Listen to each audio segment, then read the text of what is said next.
Kung may Michael Phelps ang Olympics, meron namang Maurice Sacho Ilustre at Nikki Pamintuan ang Palarong Pambansa. Muling denomina ng DLSZ duo ang swimming competition ng palaro. Naka-7 gold si Ilustre habang naka-6 naman si Pamintuan na parehong hindi natalo sa mga sinalihan nilang events. At makakasama natin ngayong gabi sina Nikki at Maurice para alamin ang sikreto ng kanilang success. Good evening, guys, and congratulations again on another great year in your Palarong Pambansa, your last, by the way. So what a way to end it. So first of all, pag-usapan natin yung paghahanda ninyo coming into this. Alam natin every year, ang lalakas ninyo, dami yung golds. Pero kahit paano may pressure, no? Yes. To maintain that level na kahit hindi man kayo matalo sa ibang event, if you don't get last year's same medal haul, you might not feel as good. So what was it like preparing for this year's competition? Considering last mo rin to. For you.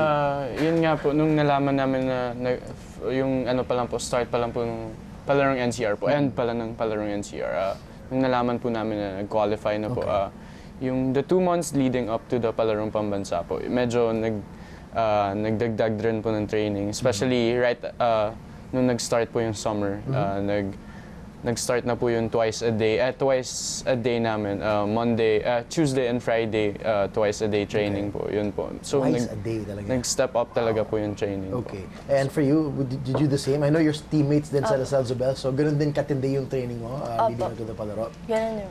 Paano nyo hinahandle yun? I mean, you're both still studying as well, Yes.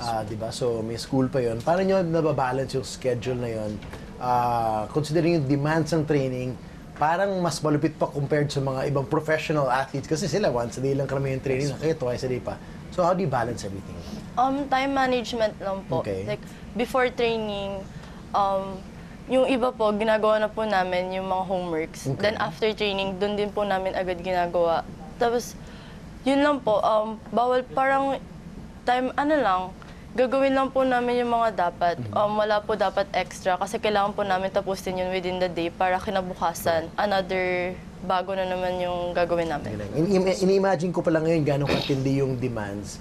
And given that, and considering you're elite athletes at your level, ang high demand ng discipline, saan nyo nakuha yung disiplinang yun na na-instill nyo? I'm sure meron kayong parents, may coaches na tumutulong, pero malamang malaking bagay din yung self-discipline amongst you guys. Even though you're very young, saan ang galing yung para sa inyo? Well, unang-una po yun, parang kumbaga meron na rin pong inspiration po. Okay. Yun makikita mo po. Tsaka yung motivation na, yun nga po, yung determinasyon na makuha yung goal po. So, dun din nakukuha yung discipline po na dahil gusto kong makuha to, kailangan gawin ko to. Parang ganun po.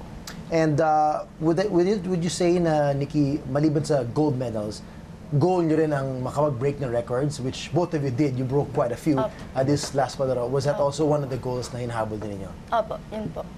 Meron ba specific? I can't recall which ones you broke kasi medyo more than one. Did you have a specific event na talaga na amongst you and your coach na alam nyo na ito, mukhang kaya natin na ma-break yung record dito? Meron pong isang event, yung 100 freestyle po. Okay. Kasi simula 2016, yung time ko po, parehas na dun sa record. Tabla? Opo. Wow, okay. So parang napag-usapan po namin ng coach tsaka ng parents ko na sana po this time i-break ko na. So dun po talaga ako nag-focus. Dun lang po sa event na yun. The 100-meter freestyle. Opo. And then that's apparently yun yung 7-year-old record na I have my notes here, si Chavez ang may hawak na. But there's another record that you broke, a 19-year-old record. Tama ba? Dun sa 200-meter. Grabe naman yun. Did you realize how old that record was when you broke it? Or how old that record stood? Opo. Bakit ganun kahirap kaya at 19 years walang nakabasag na record na yan?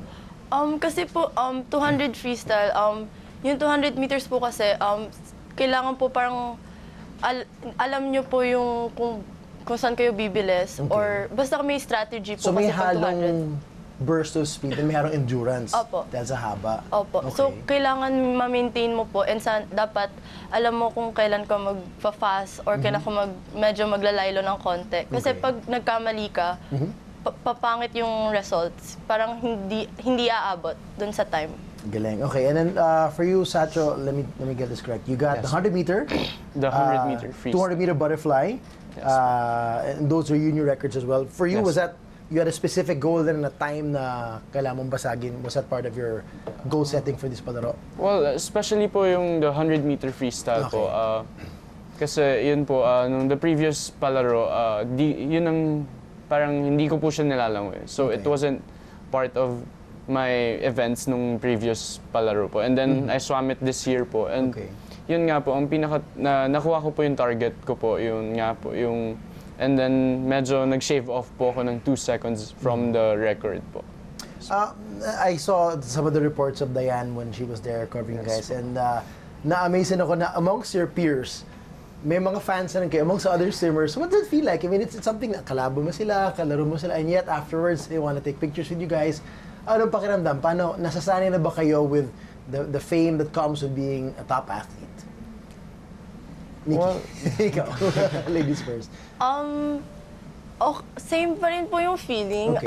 Kasi yung iba po, parang friends na din po namin. Right, Tapos parang tinitreat kami na parang iba. Pero parang yung pag-treat po namin sa kanila, same pa rin po kami, pantay-pantay po kaming lahat. Right. Nakakapanibago lang po kasi parang before, parang friends lang kami. Tapos ngayon parang iba na yung pag-treat sa'yo. So parang nakakapanibago lang. Well, it comes to the territory. For you, what's the feeling like? Well, for me naman po, parang yun nga po, nakakapanibago rin kasi sinasabi po nila na usually may mga nagsasabi pa po na huwag kakalimutan, pero parang nakakaano naman po dahil magkaibigan nga po kami. Right, So right. yun po, parang sinasabi nila na porket ganito po, parang makakalimutan na sila. So And it's a small community. Yes. This swimming community is a small world, ika nga, no? And you guys all pretty much grew up together. Yes po. So magkakilala na kayo malamang since you were like 10, 11 years old. Oo no? po. Okay. So would you say satisfied kayo? I mean, you could have broken records prior, but with the record that you've been able to do, with the Palaro, winning all the gold medals, the way you ended your Palaro career, happy ka? Opo. Okay. Kasi po, yung goal ko po before Palaro, na-achieve ko po. Tapos mas more than po yung nakuha ko. What is it about Palaro that people say this can create the future champions? I'm sure you've heard this before. Ang dami na rin nating Olympians, Asian Games athletes and SEA Games athletes na-discover doon at doon gumaling. Do you see that na nakahasa talaga kayo in a competition like Palarong Pambansa?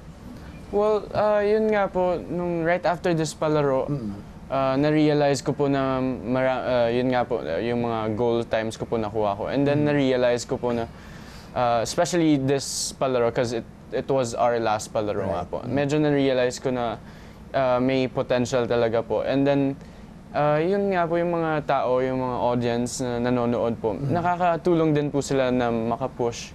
Kasi makikita mo po sa cheer nila na bilib sila po sa'yo.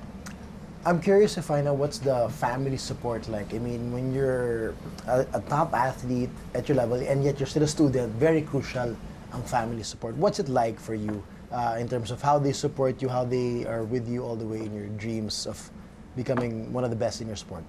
Naka-dorm po kasi ako ngayon sa Lasal. You're in a dorm, okay, so Opo. you don't see them.